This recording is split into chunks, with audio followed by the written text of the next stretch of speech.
Fillimisht e falenderojmë Allahun xhaleshanuhu.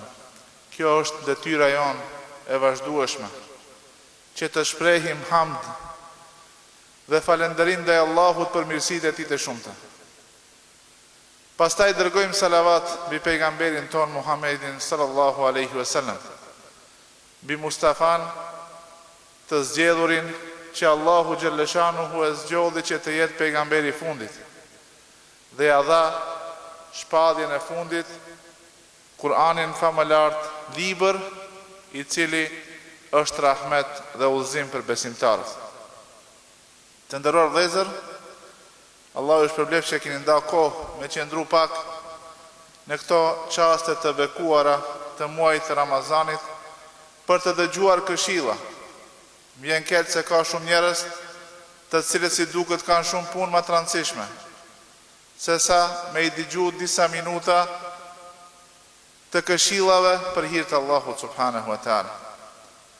Me të vërtet, kjo është një humbje e madhe, nga se tubimet dhe mexhliset ku folet për fe, kudo që janë mexhliset të bekuar, të cilët i përmend Allahu xhaleshanuhu wa xhalla xhelaluhu. Thot pejgamberi sallallahu alaihi wasallam: "Majtama qaumun fi bayti min buyutillah."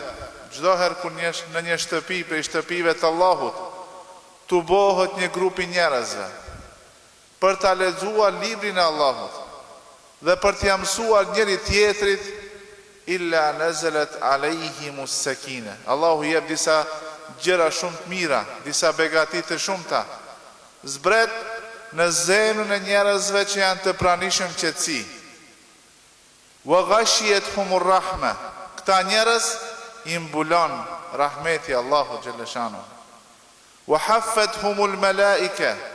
Dhe përreth tyre të bohën melekët e Allahu subhanahu wa taala, të cilët janë çdo herë kanë vullnet dhe të gatshëm me ndëgju këshilla për hir të Allahu xhaleshanu.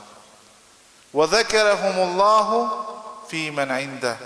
Dhe këtë tubim e përmend Allahu xhaleshanuhu tek melekët që i ka pranë vetes.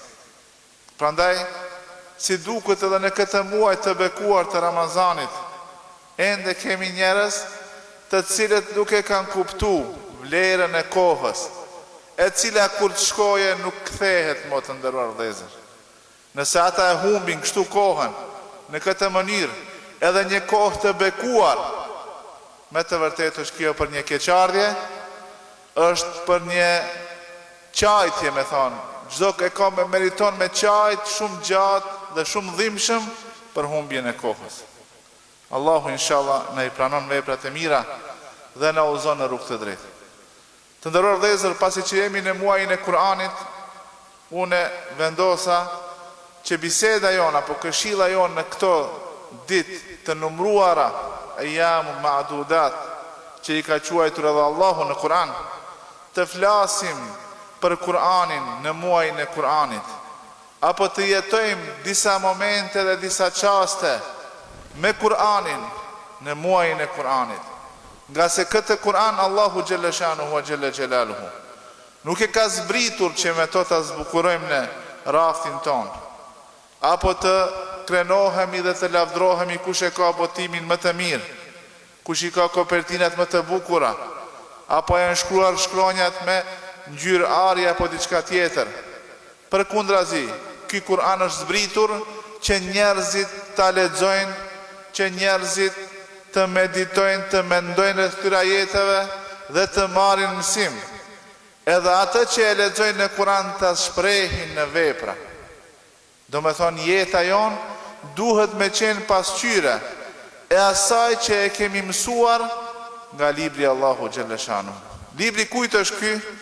Është libri i krijuesit ton, Allahu dhul xhelal wa dhul kemal, ai i cili është më i larti, i cili është gjithë fuqishmi, gjithë mëshirshmi, i cili na e ka dhënë këtë libër, na është drejtuar me fjalët e tij, e ka garantuar se ka me mbrojt deri në ditën e gjykimit, edhe na ka treguar dhe ka kërkuar prej neve që të jetojmë. edhe të veproj me këtë libër. Allahu në Kur'an thot kitabun anzalnahu ilayka mubarakun. Ky libër që ne po e zbresim është libër i bereqetshëm, plot bereqete, plot begati.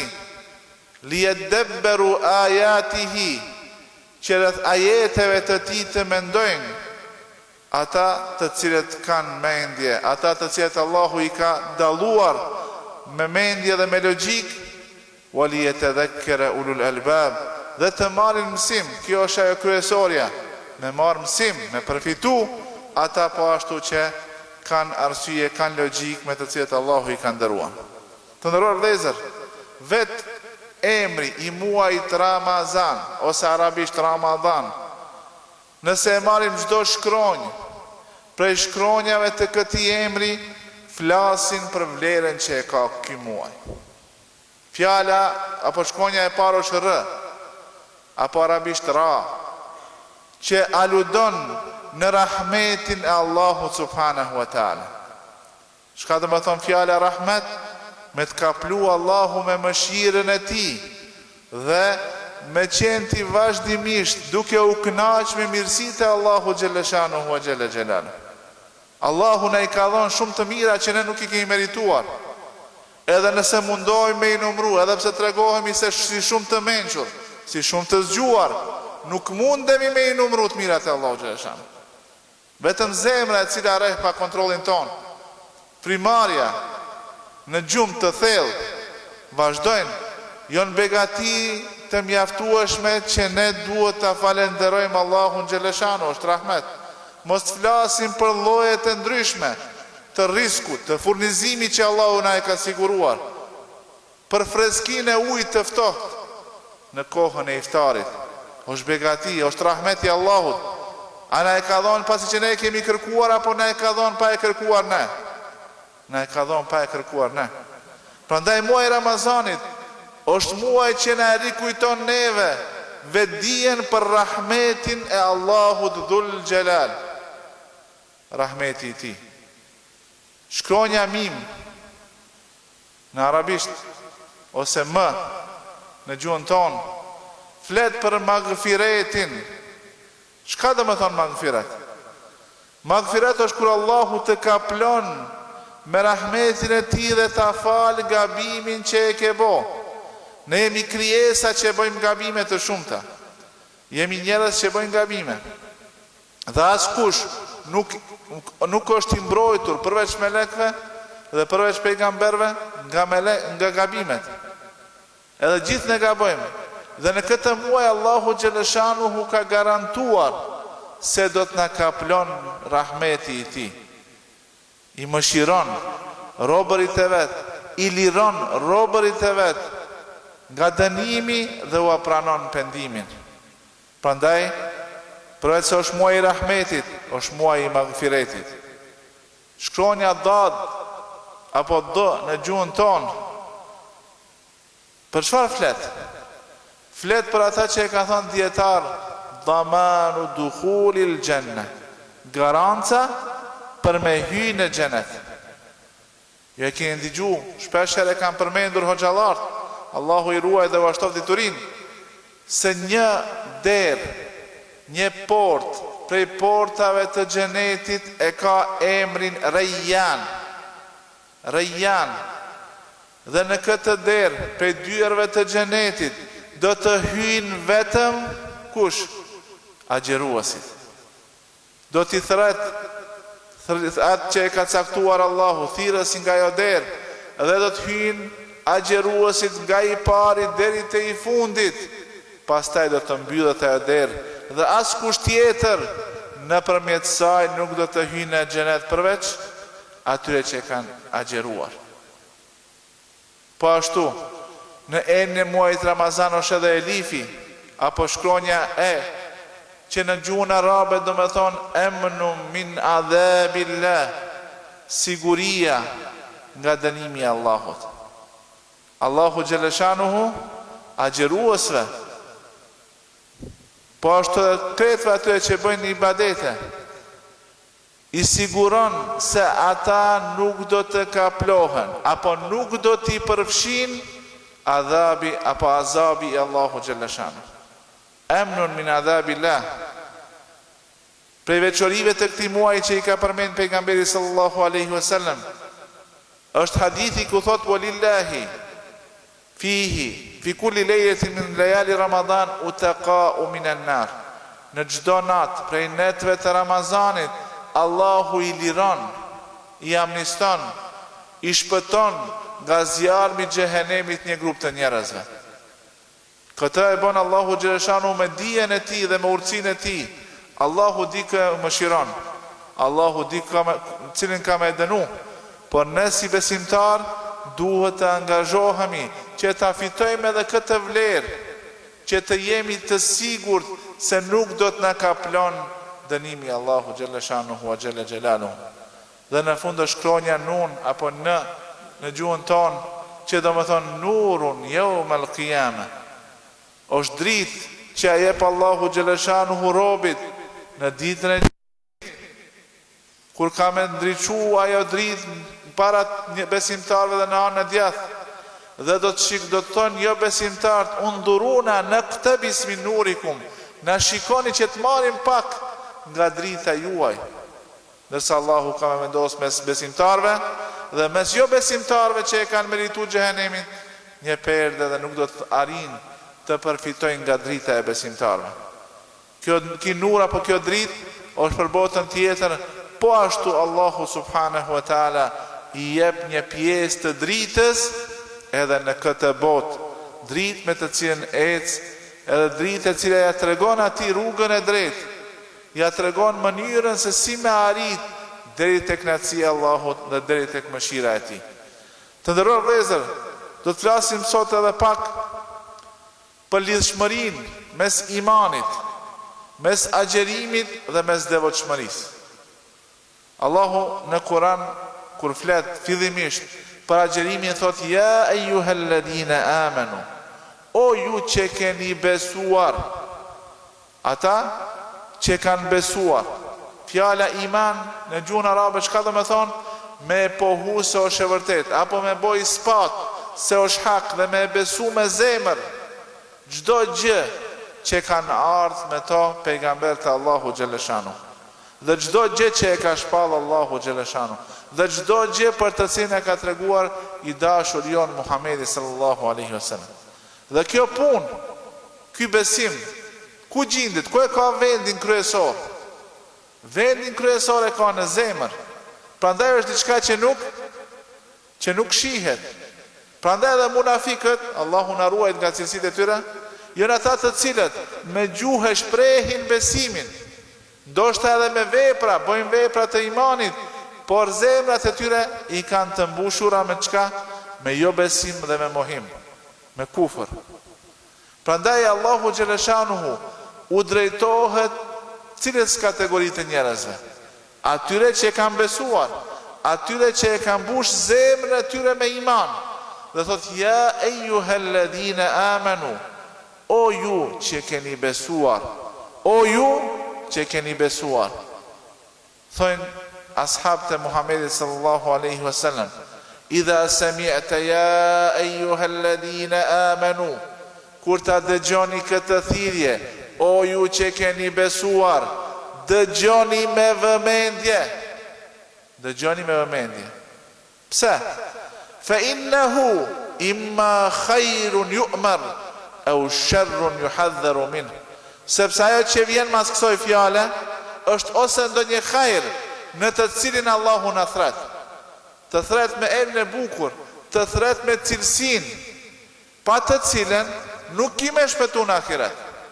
Allahu thirr me emrin e imanit, sepse imani është ai i cili ta garanton shpëtimin këtë dunja edhe në ahiret.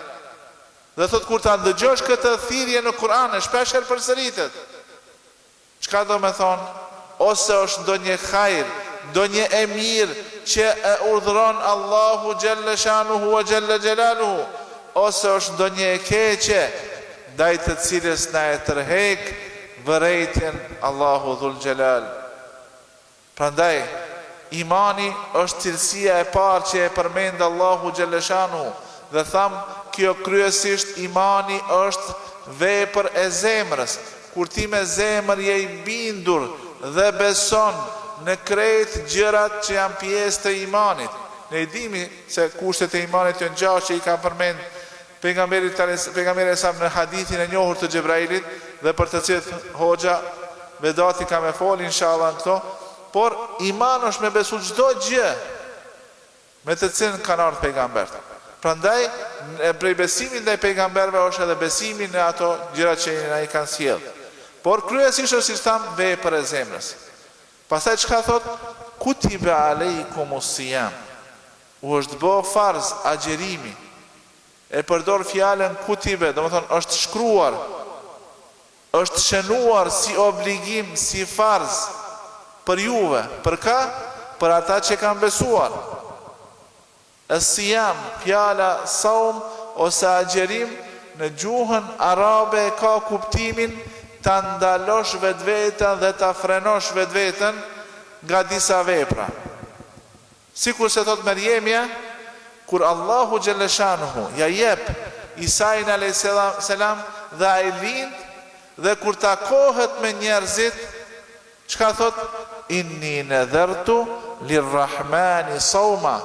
Une sot jam zotu, jam betu se nuk do të flas. E përdor fjalën saum, do me thonë me vetën sos nuk do t'i leje me fol. Ndërsa në kuptimin islam është që vetës t'ja ndalosh gjërat që e prishin agjerimin, nga ushqimi, nga llojet e ndryshme të pijes, dhe nga marrëdhëniet intime, dhe çka është në kuptimin e tyre nga agimi deri në perëndim të diellit. Me çfarë qëllimi? Me qëllim me arrit kënaqësinë e Allahu Gjeleshanuhu, me bë ibadet me këtë vepër, se kjo është ibadet, adhurim, sikur se është adhurim namazi, sikur se është adhurim zeqati, sikur se është adhurim haxhi, edhe agjerimi është, do me thonë, ajo që njihet sikur adhurim. Por ky adhurim, realitetin e tij, a e din dikush përveç Allahu Gjeleshanu? Sikur se puna e imanit. Punën e imanit e din vetëm kush? Allahu Gjeleshanu hua Gjelle Gjelalu. Ne i kemi shenjat e jashtme se kush është musliman, e ka shprej islamin e vetë, kush falet, por esencën dhe thelbin e imanit e din vetëm Allahu Gjeleshanu. Po ashtu edhe këta agjerim, sa realisht agjeron dikush dhe sa realisht e bën këtë adhurim, e di vetëm Allahu Gjeleshanu wa Gjelle Gjelalu. Prandaj edhe në hadithin kutsi thot, kullu amel ibni Adem lehu illa saum. Çdo vepër e birit të Ademit është e tij përveç agjerimit. Fa innehu li, ajo është për mua. Domethënë për çka? Për çka me çka e ka cilësu agjerimin Allahu Gjeleshanu? E ka cilësu si një vepër, apo ja ka dhënë emrin, ja ka vënë emrin, është një vepër e cila është për mua, për Allahun Gjeleshanu, ana erzibi. Dhe unë e maj që jap shpërblimin për këtë vepër. Do të thënë Allahu e cakton sa do të jetë shpërblimi. Pastaj thot, kema kutibe ala alladhina min qablikum. Do të thënë ky adhurim nuk është diçka e re. Ky adhurim dhe ky ibadet ka qenë ibadet edhe i popujve më herët. Dhe Allahu e përmend këtë, për me na tregu se nuk na ka sjell në këtë fe diçka që nuk ka qenë e pranishme tek të tjerë. Edhe dyta, për me na nxit që të bëjmë gara në veprat e mira. Se me bë gara në veprat e mira lejohet. Allahu në Kur'an thot: "Wa fi dhalika falyatanafasil mutanafisun." Për shkallët, për gradat e larta të xhenetit, le të bëjnë gara ata që dëshirojnë me bë gara. Prandaj e ka përmend këtë me tregu se kjo nuk është diçka e re. Kjo nuk është diçka e shpikur që Muhamedi sallallahu alaihi wasallam e ka pru. Jo, ka qenë adhurim i njohur tek popujt më herët. Po ashtu për me na nxit që ne, pasi që bëjmë gara në vepra, bëjmë gara në vepra të mira, domethënë ta bëjmë atë në ato vepra që i do Allahu subhanahu wa taala. Se shpesh ka gara që janë të ma e vogla, shka me thonë të pa kuptimta. Bëjnë gara për gjëra edhe arin muhabeti deri në armiqsi, deri në nervoz, deri ndoshta edhe deri në vrasje dhe luftë për shkak të gjërave që janë të kota apo që nuk ka asnjë dobi prej tyre. Ndërsa kur vjen puna me bo gara në vepra të mira, shumë pak kemi prej atyre që janë të gatshëm. A e dini pse vëllezër të nderuar? Sepse shpërblimin nuk e shef ndoshta në këtë dunjë. Ndoshta s'kemë pa shpërblimin e veprës tonë në këtë dunjë. Është realisht apo është e vërtet se Allahu jep prej mirësive të imanit edhe në këtë dunjë. Por atë që e ka përgatit për veprën e mirë, është shumica e saj është në ahiret. Shumica e saj është në xhenet. Prandaj njerëzit nga besimi i dobët i tyre, nga bindja e dobët e tyre, nuk i japin përparësi veprave të dobishme dhe garës në këto vepra, por shkojnë dhe bëjnë gara në gjëra të kota, në gjëra që, si tham së paku, që mundej me thonë nuk ju bëjnë dobi as në këtë botë, as në botën tjetër. Prandaj Allahu xhaleshanu thotë oj që keni besuar, diçka që e di vetëm Allahu xhaleshanu, u është bë obligim agjerimi, diçka që realitetin dhe hakikatin e agjerimit e di vetëm Allahu xhaleshanu. Ky obligim ka qenë edhe më herët, edhe detyra juaj është që ju të agjeroni sikur se kanë agjeruar ata para juve dhe të bëni gara në vepra të mira, të tregoheni. Subhanallah, kur kthehet prej Isras dhe Mirajit Muhamedi sallallahu alaihi wasallam, kur zbret, edhe kur takohet me Musain alayhis salam. Çka i thot Musai alayhis salam? Thot çfarë të tha Zoti yt? Tha ma bori obligim namazin 50 herë në ditë. Thot ktheu dhe lutë Allahun, sepse unë thot këtë e kam provuar me kë, me Benu Israil. Ato nuk kanë qenë, domethënë e kanë pas këtë obligim, por nuk kanë qenë, domethënë të përpikt në këtë obligim, në këtë borxh dhe farz dhe Allahu xhaleshanu.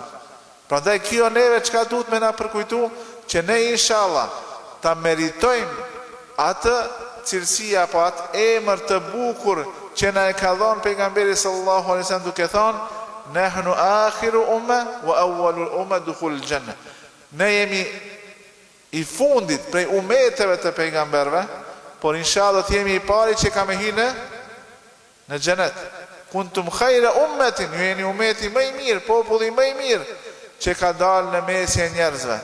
Kjo është një sprovë, një test. Allahu xhaleshanu ta sheh sa ne do t'ja kalojmë popujve para neve në vepra të mira. Apo edhe ne do të bëhemi sikur ata që janë mohues, që nuk janë falendërues dhe janë larg asaj që Allahu xhaleshanu e ka obliguar. Pastaj thot la'allakum tattaqun, që të jeni të devotshëm. Qëllimi kryesor i kësaj vepre është çka? Që ne të arrijmë devotshmërinë. E çka është devotshmëria? Devotshmëria shumë bukur e ka përshkruar një shok i Muhamedit sallallahu alaihi wasallam, ashabi nderuar Aliu radiallahu anhu wardah, i cili thot at-taqwa al-khawfu min al-jalil, të kesh frikë nga al-jalil është emri Allahut i cili di imësit më të vogla. Wal amalu bit tanzil, dhe të veprosh si pas asaj që të ka zbrit Allahu, dhe më thënë si pas Kur'anit. Wal ridha bil qalil, dhe të jesh i kënaqur me atë që të ka caktu Allahu xhaleshanuhu, edhe nëse është pak. Edhe nëse është pak, të je i kënaqur me ata.